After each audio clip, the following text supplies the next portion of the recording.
Pentesting con Go. Vamos a hablar sobre construir herramientas rápidas y escalables con este gran lenguaje de programación. Primero, ¿quién soy? Mi nombre es Carlos Basúa, soy consultor de ciberseguridad en Dreamlab Technologies. Tengo experiencia en pentesting y desarrollo de software. Aquí está un listado de las principales certificaciones y cursos que tengo. Se puede destacar lo que es web y también algún cursillo que tengo por ahí de Golang orientado a pentesting, que es un poco lo que les voy a contar hoy. Comencemos. ¿Por qué vamos a usar Go? Go es un lenguaje que es multipropósito. Es de fácil sintaxis, tiene una eficiencia que es comparable con la de C y también cuenta con una gran librería estándar que nos va a permitir hacer muchas cosas a nivel de codificación y orientado también a lo que es pentesting. Cuando se creó Go, se creó en un momento en el cual ya los multiprocesos o los multiprocesadores existían y por lo tanto desde su concepción fue pensado para funcionar bajo esa lógica, a diferencia de muchos lenguajes de programación que son más antiguos y que no tenían este concepto dentro de su ecosistema y tuvieron que migrar y tuvieron que adaptarse a estas nuevas arquitecturas. Otra ventaja que tiene Go es la posibilidad de generar compilación cruzada.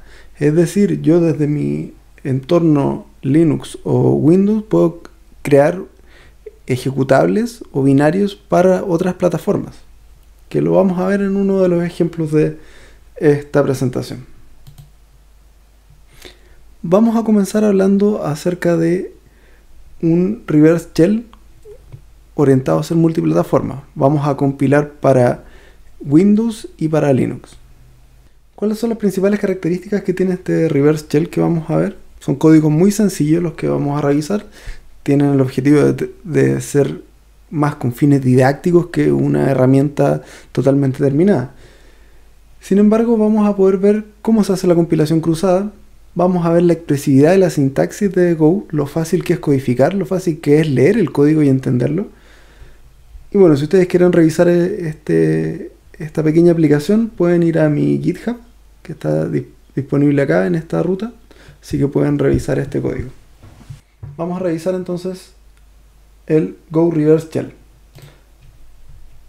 En el README quisiera destacar principalmente que cuando uno compila, por ejemplo, para Windows, indica que el sistema operativo es Windows y la arquitectura en este caso, por ejemplo, va a ser para 386. ¿Ya? Ocupamos el comando go build, generamos el binario y vamos a pasar dos archivos. Y si se fijan ustedes, para Linux es algo parecido. Sistema operativo, Linux, arquitectura, en este ejemplo, AMD64. Cuando vamos a compilar, pasamos un archivo distinto para Windows y otro para Linux, y vamos a ver por qué. Sin embargo, nuestro archivo principal, que es el main.go, va a ser el mismo. Nuestro código main.go, bastante pequeño, bastante acotado. Vamos a definir una IP, que la definimos como una constante, un puerto en el cual vamos a generar nuestro reverse shell, y vamos a hacer una conexión. ¿Ya? Aquí estamos ocupando la librería estándar, el package net, y una conexión vía TCP. Esta es la definición donde indico IP, dos puntos y el puerto. ¿Ya? Y estoy indicando que en este dial timeout, después de 3 segundos, si es que no logra conectarse, la conexión se cae. En caso que ocurra algún error, genera un panic, por lo tanto termina la ejecución del código. Voy a generar un reader, que es un objeto que me va a permitir leer los datos que estoy enviando, y vamos a llamar esta función reverse. Esta es la función que vamos a definir en Linux y en Windows de manera distinta. Y dentro de esto vamos a leer los datos que se están recibiendo y vamos a ejecutar el comando que el usuario ejecute o escriba en la línea de comando. ¿Cómo está implementado este reverse? Si lo revisamos para Windows, es esto, donde recibimos la conexión y recibimos el reader. Obtenemos los datos que se están leyendo del reader y lo pasamos al CMD a través de el package exec, que también está dentro de la librería estándar. Por lo tanto, ejecutamos ese comando. Así de sencillo. En el caso de Linux, cambia un poco. Llamamos al bin sh, o podría ser un bin batch, y recibimos el estándar input, output y el estándar error desde la conexión. Ejecutamos el comando y se cierra la conexión. Eso es todo lo que tenemos que implementar para poder generar nuestro reverse shell. Bueno, vamos a compilar este archivo. Vamos a ocupar esta sintaxis. Ahí está. Go reverse shell. Se ejecuta. Y si yo reviso mi binario, ahí está. Si reviso qué tipo de archivo es un ejecutable Intel 8386 y para Microsoft Windows. Lo mismo podemos hacer para Linux. Yo acá estoy en Kali Linux, así que vamos a poder probarlo. Revisamos que ahí está. Voy a generar un listener acá con Netcat en el puerto 443, que fue el que indiqué en el código, y voy a ejecutar este reverse shell. Si ustedes se fijan, me indica que tiene un connection refuse.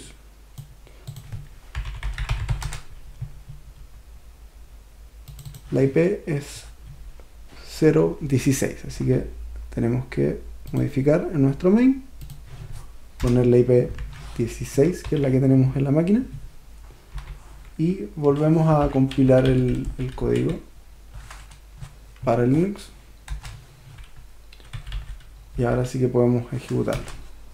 Se generó la conexión reversa, revisamos acá, está la conexión.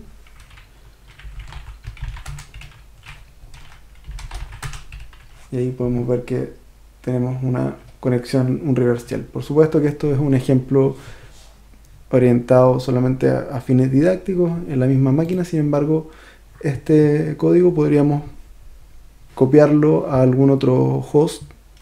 Si es Linux, copiamos el binario de Linux. Si es Windows, obviamente copiamos el ejecutable. Así de simple, así de rápido. Compilación cruzada. Ocupamos nuestra sintaxis expresiva. Podemos también sacar partido a la librería estándar. Vamos a revisar un reverse DNS lookup. Vamos a hacer una herramienta que va a estar orientada a poner a prueba la velocidad utilizando la coroutines. Vamos a ocupar nuevamente la librería estándar y el código lo pueden descargar de acá, ejecutar, y por supuesto si tienen algún comentario, algún pull request, también lo pueden enviar a mi GitHub. En el README podemos ver las instrucciones de ejecución. Vamos a correrlo de esta manera, pasándole dos funciones o dos archivos de Go, y vamos a pasar un cd range. También podemos manejar el número de threads, que en realidad no son threads, sino que son Go routines, con las cuales podemos hacer la ejecución, y vamos a sacarle partido al paralelismo que nos permite Go. Revisemos el código en main. Vámonos a la función main, que es la función principal, la que se ejecuta cuando se llama al código. Ocupamos una función, digamos, complementaria, que está en este archivo solamente porque no es lo relevante del código, que nos permite obtener los datos desde el estándar input de los parámetros que recibimos. Acá recibimos el CIDR y el número de threads y lo pasamos a una estructura que es este tipo de dato definido por el usuario en el caso de Go, con el seed range, el número de threads o número de Go routines. Acá tenemos los parámetros en esta variable. Utilizamos una herramienta que tiene Go, que son los wait group, que nos permiten gestionar cuando las Go routines están ejecutándose y cuando ya han terminado. ¿De qué manera? Indicando cuando se va a echar a andar una Go routine, agregamos un elemento y cuando termina de ejecutarse esa Go routine, indicamos que ya está terminado y por lo tanto se descuenta. Una vez que llega a 0, este contador, este wait deja de esperar que se ejecute la Go routine. Entonces, si ustedes se fijan, creamos esta variable. Por cada iteración vamos a ir agregando elementos con esa palabra reservada que es Go adelante del nombre de la función. Creamos una Go routine, por lo tanto es un subproceso que empieza a correr en paralelo a la Go routine principal, que es el main. Empieza a correr en paralelo. Si yo no tuviera este indicador de que hay algo corriendo y que debo esperar que termine, la función principal, el main, terminaría de ejecutarse y por lo tanto no lograría recibir la respuesta de la Go routines. Por eso es importante utilizar estos recursos. Bien, volvamos a seguir linealmente el código. Vamos a crear un buffer channel que se crea con el make. Le decimos que es un canal de tipo string porque vamos a pasar las IPs que vamos a revisar. ¿Y por qué es un buffer channel? Porque definimos un tamaño fijo de cantidad de elementos que acepta este canal. Al final es como podríamos hacer el equivalente a un arreglo. Y ocurre algo bien particular y que nos permite en Go poder manejar estos elementos que vamos a funcionar en paralelo. Cuando yo voy agregando elementos al buffer channel, porque al final podríamos decir que es como un contenedor, se van agregando hasta que llega el momento en que se llena de acuerdo a este número, que va a ser la cantidad de threads que yo le voy a pasar o que va a aceptar, y se genera un bloqueo en el código. Por lo tanto, si ustedes se fijan acá, a este IPs le estoy agregando un listado de IPs desde este IP range que obtuve con esta función, que ya la vamos a revisar, que es el getIP_by_seeder. Le voy agregando elementos y se van a agregar hasta que este elemento esté lleno. Por lo tanto se va a detener, se va a bloquear aquí en esta línea. Es un código que bloquea hasta que no se liberen, y la única forma de liberar elementos de un channel es irlos sacando. Por lo tanto vamos a ir agregando, como digo, hasta que se llene, y vamos a ir sacando elementos a medida que vamos realizando la ejecución dentro de este worker, y al ir sacando se van a poder ir agregando más. Entonces vamos de alguna forma controlando la velocidad con la que estamos ejecutando el proceso, y más que nada la cantidad de elementos o de procesos que generamos en paralelo. ¿Ya? ¿Podría ejecutar infinitos procesos en paralelo? Por supuesto que sí, pero el problema es que voy a generar una saturación en la red, una saturación del servidor DNS, que es el que me va a responder, y por lo tanto probablemente no voy a obtener los resultados que estoy esperando, que necesito, o voy a obtener resultados sesgados. Entonces hay que aprender a controlar, a limitar la cantidad de solicitudes.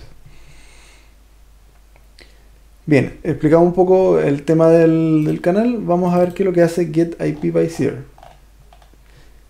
Ocupamos la librería estándar nuevamente, el package.net, que va a ocupar el parseCeder. ¿Para qué? Para que con el string que vamos a pasar, que va a ser con un formato, lo podemos ver acá, se pasa acá, y el formato va a ser, por ejemplo, 192.168.0.1/24, ¿ya? 256 IPs.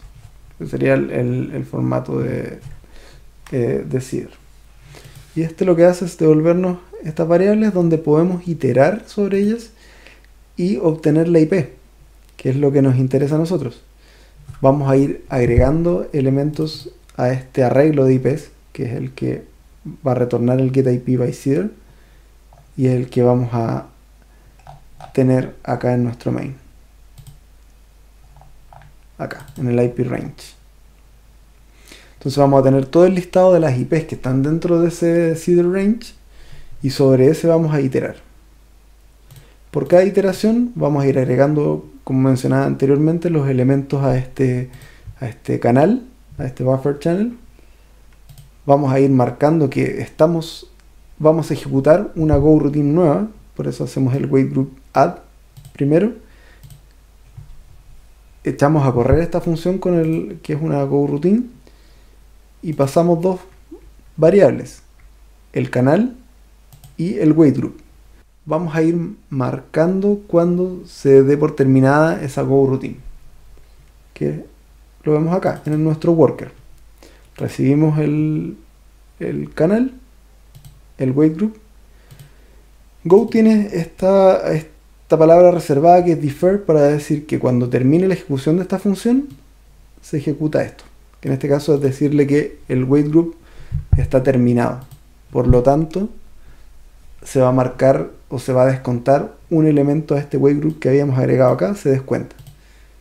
Entonces de alguna forma tenemos que llegar a 0 con la ejecución de estos elementos, y hasta que no llegue a 0 esto se queda esperando acá. Entonces acá obtenemos una IP desde este canal, estamos sacando elementos. Al sacar elementos habilitamos para que se agregue uno nuevo y así vamos jugando con eso, como mencionaba previamente. Hacemos el DNS lookup a esa IP. Si es que ocurre algún error, devolvemos la función o terminamos la ejecución de la función. Al terminar la ejecución de la función se ejecuta esto, que es el wait group done, por lo tanto se marca como que está terminada esa go routine. Y sobre el lookup que hicimos vamos a iterar, porque podría haber más de un dominio o subdominio asociado a esa IP, y vamos a imprimirla. Y eso es todo lo que tenemos dentro de este código. Es bastante sencillo.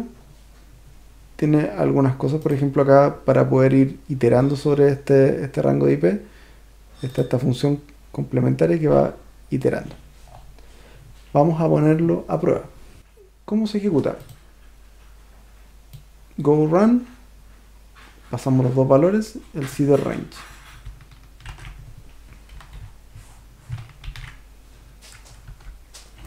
Vamos a hacerlo con respecto a este 256 IPs en ese rango de IP. Y vamos a decirle que vamos a ejecutar con 20 go routines. Ustedes se fijan, es bastante rápido, saca los subdominios para las distintas IP. Vamos a hacerlo con respecto a otro rango de IP. Vamos a hacerlo con respecto a ese rango de IP y con 30 go routines. También fue muy rápido, como pueden ver. Ahí están un montón de subdominios que está respondiendo. Vamos a probar con otro rango de IP.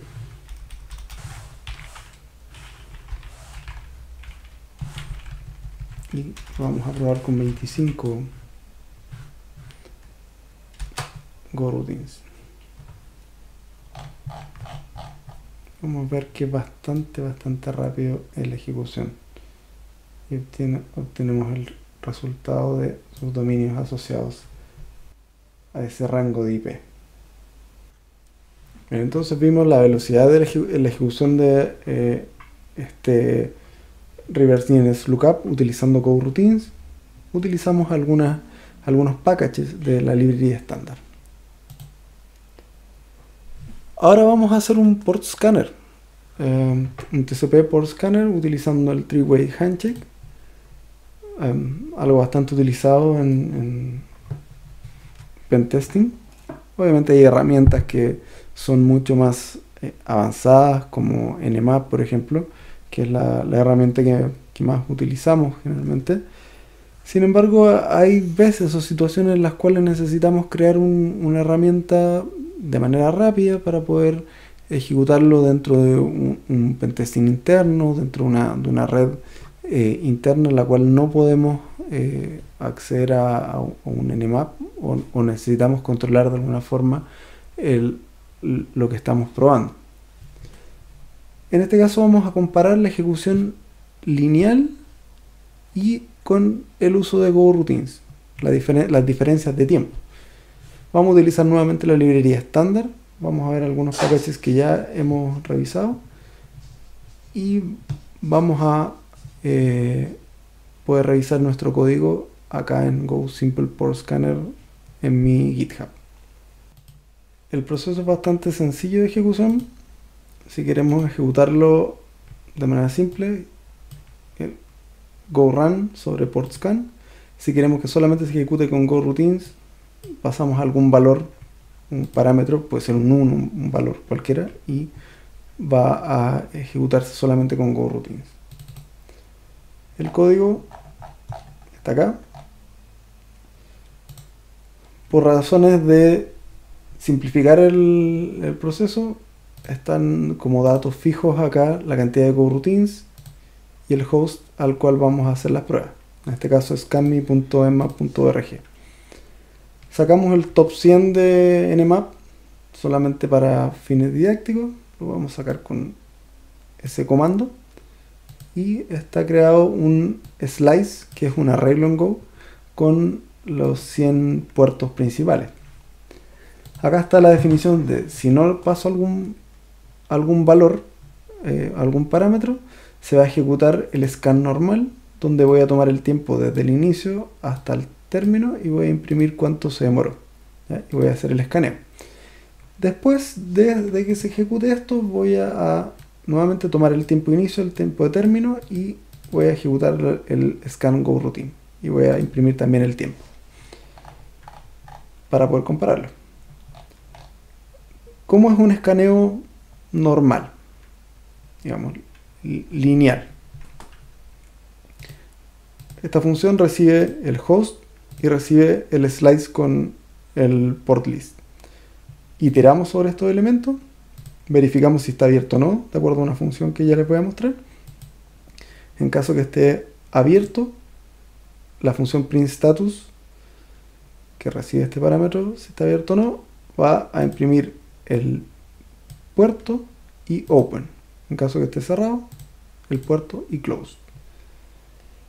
¿Qué es lo que hace isOpen? isOpen intenta conectarse utilizando nuevamente el package net y el dial timeout bajo una conexión TCP.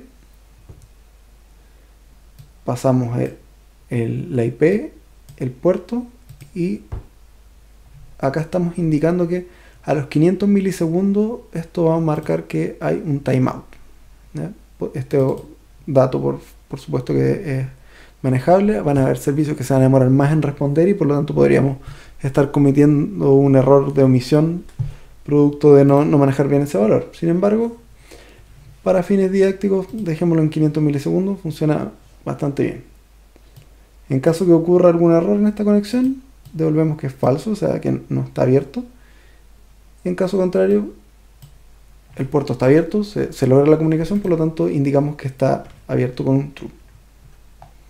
Esa es la función scan. Y en el caso de nuestro scan GoRoutine, que está acá, cambia un poco. Recibimos como parámetro el máximo GoRoutines que se van a ejecutar en paralelo, el host y el port list. Nuevamente creamos un canal, un buffer channel de tipo entero con el máximo o el buffer máximo con la cantidad de GoRoutines. Volvemos a crear un wait group que lo vamos a utilizar para ir agregando elementos y para decirle a la función que hay proceso ejecutándose. Iteramos sobre este listado de puertos, vamos agregando elementos a este port chain. ¿Para qué? Para que los podamos ir llenándolo hasta llegar al tope y como mencionaba anteriormente quedaría bloqueado en este punto. Tenemos la definición de una función literal, es decir, se define la función acá, que sería esta específicamente, y la ejecutamos directamente, sin tener que crear otra función, sino que directamente acá. Sería el equivalente a una función lambda, por ejemplo, en Python. Y como les mencionaba en el otro ejemplo, al agregarle Go, la transformamos en una Go routine. Por lo tanto, esto se va a ejecutar en paralelo como un subproceso de este proceso más grande. Y para que esperemos a que todos los procesos se ejecuten, ocupamos los wait group y también indicamos que tiene que esperar a que todos terminen antes de dar por terminado esta función. Recibimos como parámetro el host, el canal y el wait group. Cuando termine de ejecutarse esta función literal, el wait group se va a marcar como terminado. Obtenemos el dato desde el canal, lo pasamos a esta variable p, por lo tanto estaríamos liberando slots o espacios en este canal y se podrían ir agregando. Esa es la manera en la cual manejamos la cantidad de procesos en paralelo. Y ejecutamos el print status, que es la función esta para mostrar si que está abierto o no por pantalla, con el parámetro o la función isOpen, que nos va a devolver si está abierto o no el puerto para ese host que recibe estos dos parámetros. Es la misma función que veíamos antes, que se ocupaba en el scan normal. Bien, vamos a poner esto a prueba, vamos a ejecutarlo.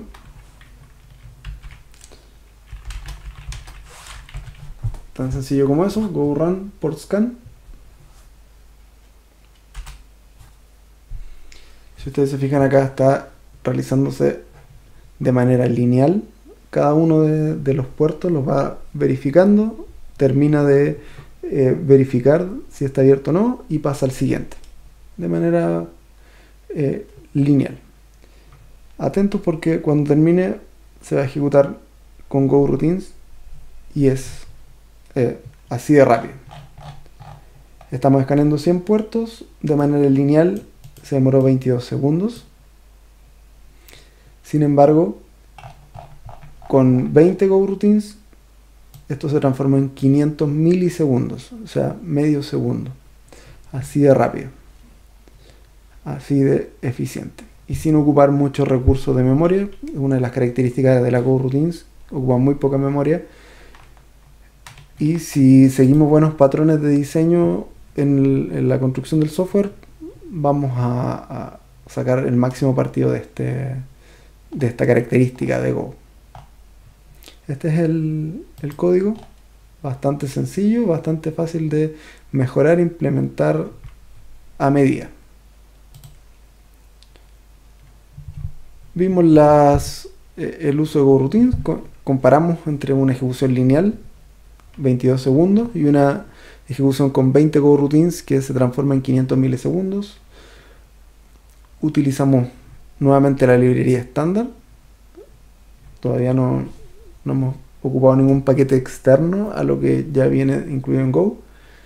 Y también, como les decía al principio, pueden revisar el código acá, pueden indicar sus comentarios o pueden mandar sus pull requests.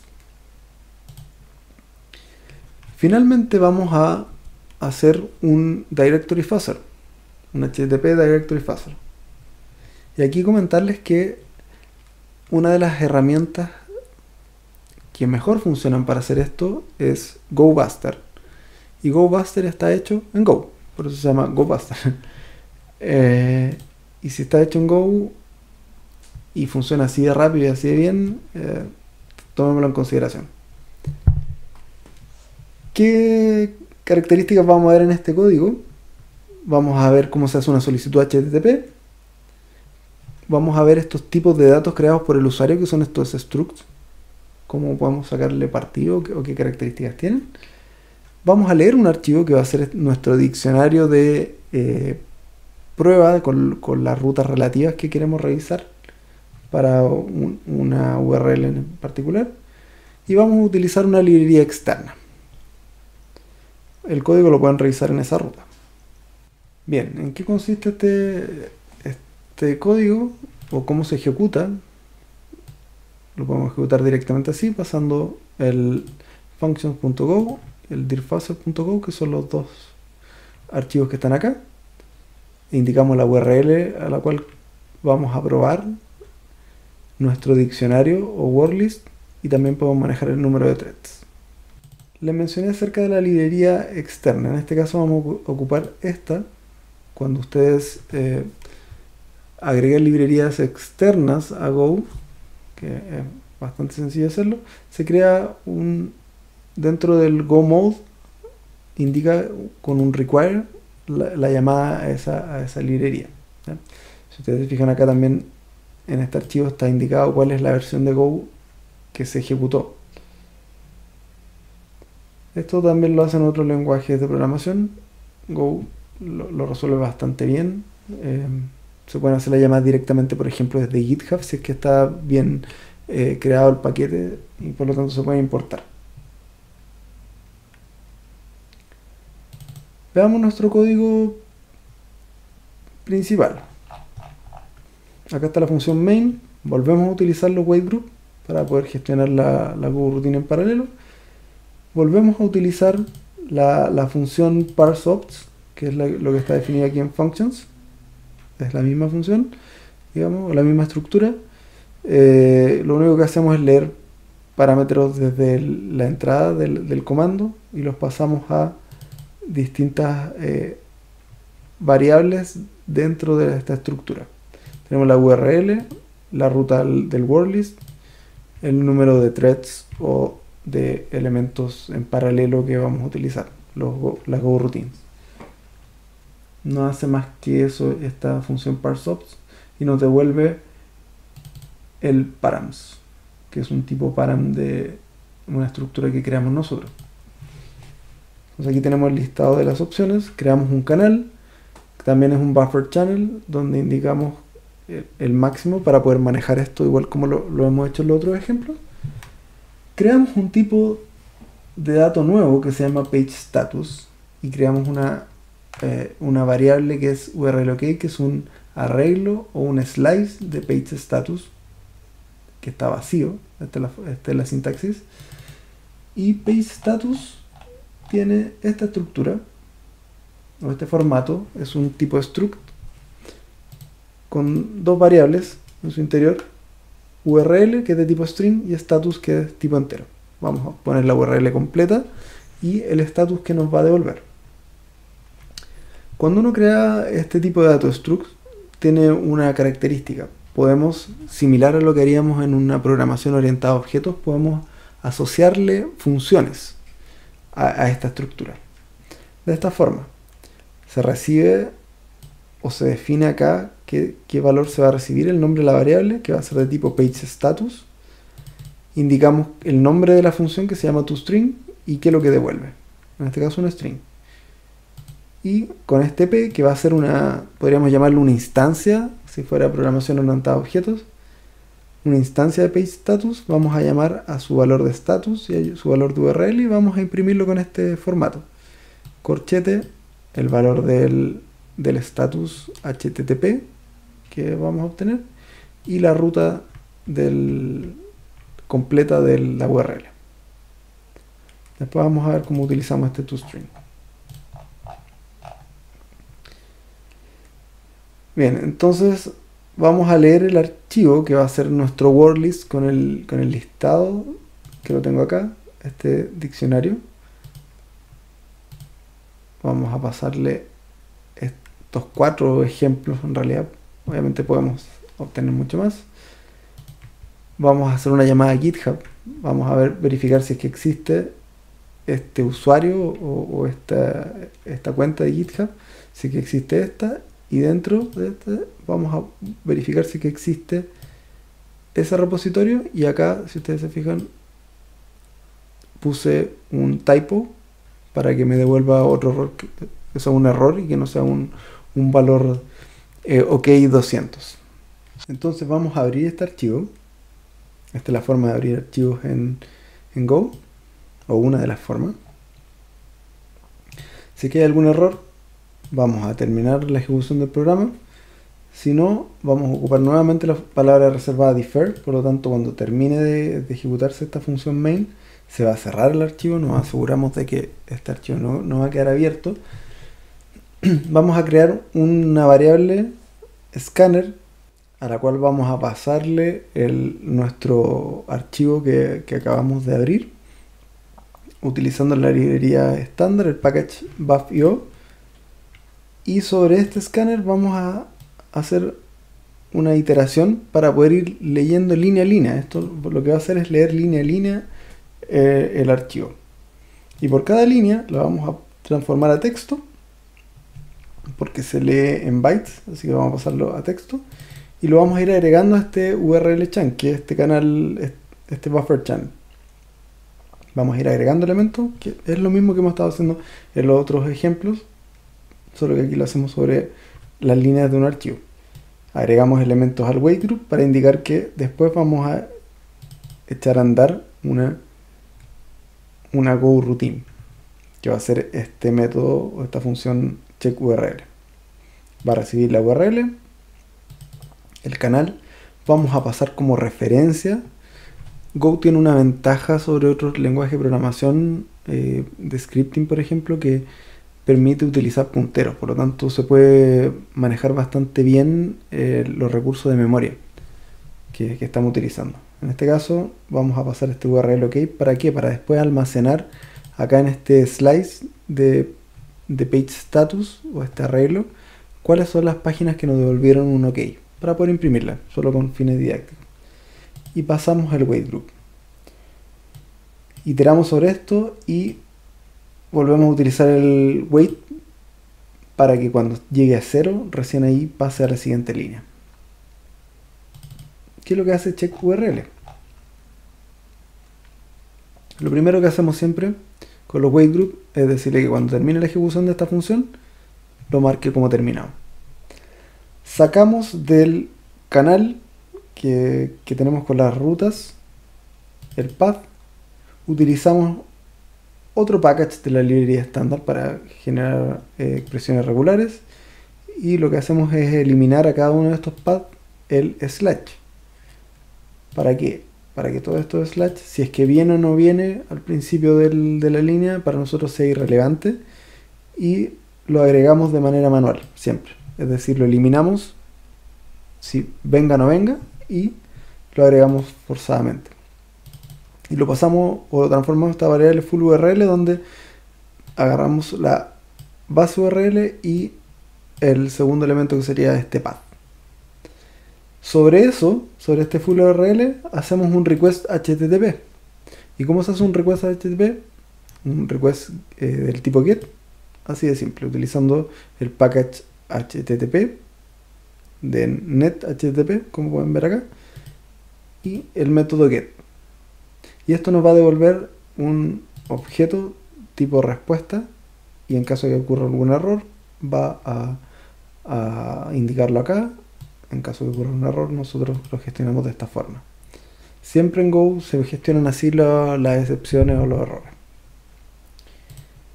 ¿Qué es lo que contiene este tipo de datos REST? Tiene un status code que vamos a verificar. Esto solamente para fines didácticos. Vamos a decir que entre el 200 y el 399, todos los 200 que son OK o todos los 300 que son redirect, lo vamos a considerar como que está respondiendo.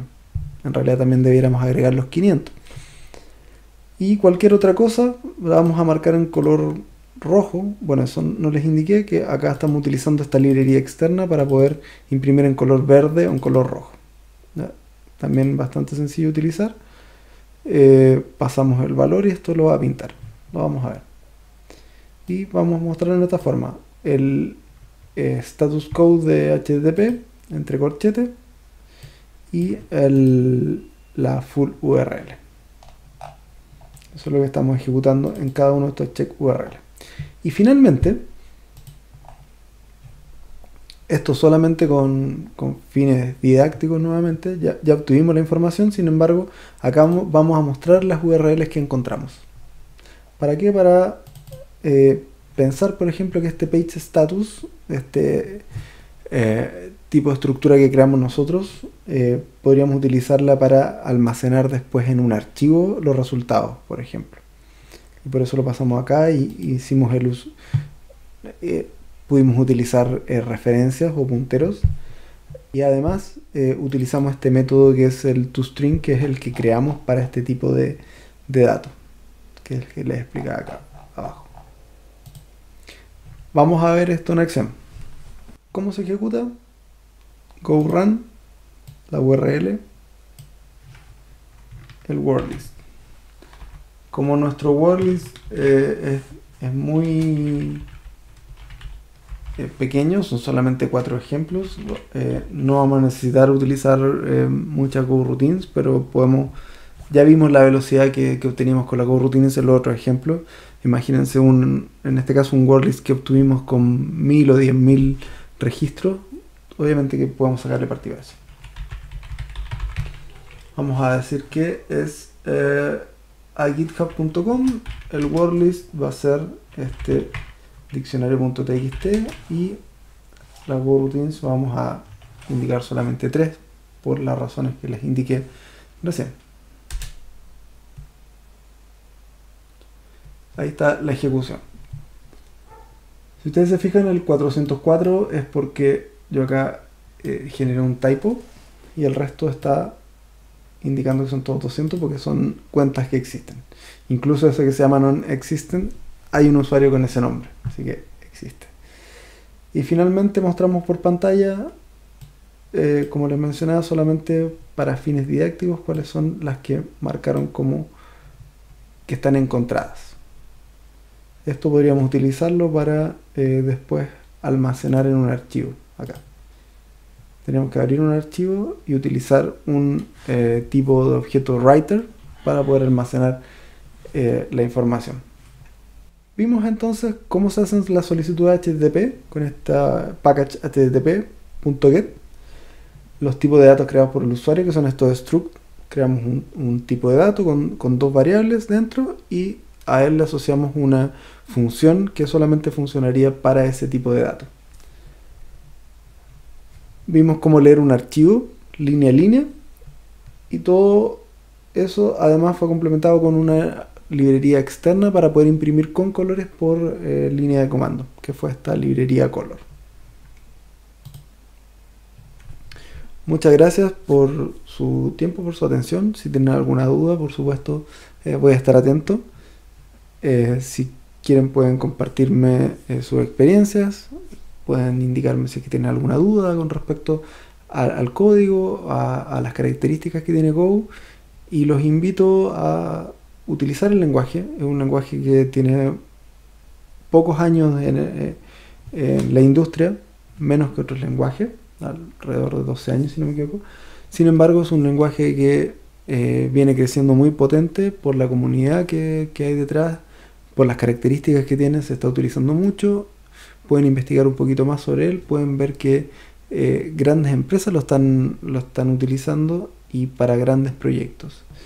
Por supuesto que para pentesting y con las características que vimos nos va a servir mucho para pensar en grande, para pensar en construir aplicaciones que sean rápidas, que sean escalables, que tal vez nos ayuda cuando tenemos que hacer algún script sencillo que antes hacíamos en otro lenguaje y que tal vez se demoraba mucho más, por ejemplo en Bash, en Python, porque lo hacíamos o lo ejecutábamos de manera lineal. En este caso podemos de una manera muy sencilla echar a correr GoRoutines y sacarle el máximo partido a esta característica, sacarle el máximo partido a nuestros equipos, si es que tenemos equipos con muchos procesadores o incluso si es que utilizamos recursos en cloud. Quedo atento a sus comentarios. Muchas gracias.